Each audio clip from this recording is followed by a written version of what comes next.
আমরা কি সত্যি জানি বা বুঝতে পারি যে আমরা যা বিশ্বাস করি তা আসলে কেন বিশ্বাস করি? আমরা মুসলিম, কারণ আমরা মুসলমান পরিবারে জন্মেছি।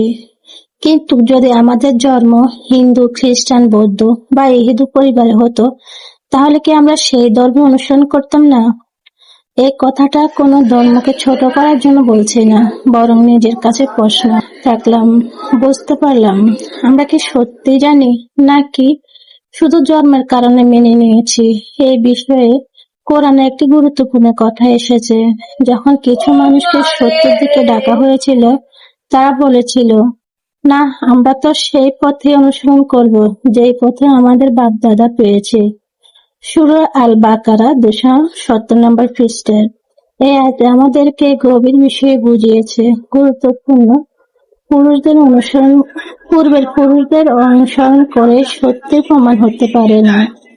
আমরা মুসলিম, এটা আমাদের পরিচয়, কিন্তু এই পরিচয়ের সাথে আমাদের প্রত্যেকের অনেক দায়িত্ব আছে।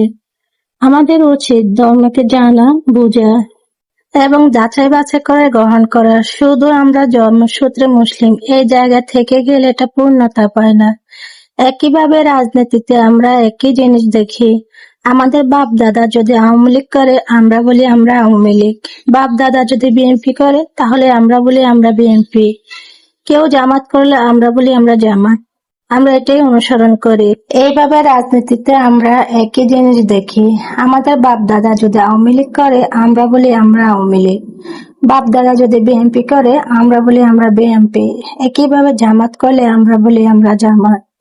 প্রশ্নটা একই, আমরা কি সত্যি যাচাই করে সিদ্ধান্ত নিচ্ছি নাকি শুধু উত্তরাধিকারী ধরে রেখেছি? যদি আমরা সত্যি অনুসন্ধান করতে থাকি, তাহলে আমরা এমন এক জায়গায় পৌঁছাতে পারি যেখানে আমরা বলতে পারি, আমি এটা বেছে নিয়েছি কারণ আমি এটা বুঝতে পেরেছি, বা এটা আমার কাছে গ্রহণযোগ্য। ধর্ম হোক বা রাজনীতি, আমাদের সিদ্ধান্ত হওয়া উচিত সচেতন, অন্ধ না। অন্ধভাবে কাউকে বিশ্বাস করা, অনুসরণ করা ঠিক না। বুঝে যাচাই করে সত্যের ভিত্তিতে গ্রহণ করা, এটাই হচ্ছে উচিত।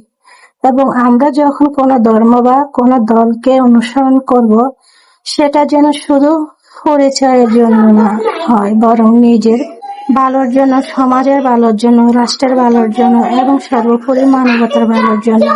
আমাদের লক্ষ্য হওয়া উচিত আমরা যা বিশ্বাস করি সেটা যাতে আমরা বুঝে বিশ্বাস করি। সুতরাং আমাদের উচিত অন্ধভাবে না, সচেতনভাবে চলা। সবাই নিজেকে প্রশ্ন করবেন, শিখবেন এবং সত্য খুঁজে বের করবেন ইনশাআল্লাহ। কারণ সত্যের অনুসন্ধান মানুষ আসল দায়িত্ব। আর সত্য অনুসন্ধান না করলে আপনি অন্ধকারে মিথ্যার গোলামি করবেন।